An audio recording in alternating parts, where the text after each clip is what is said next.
I haven't really messed with this thing since I bought it. We brought it and I just parked it here, and kind of runs like shit. Needs a carburetor, obviously, like they all do. I have an air block there that might work, but I'm gonna need to put a spacer that I might have somewhere in my fridge.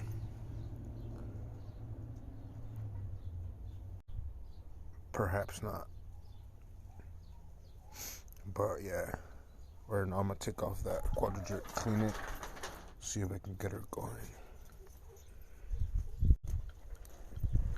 It's a 84 single cab 30. Has a great good wrench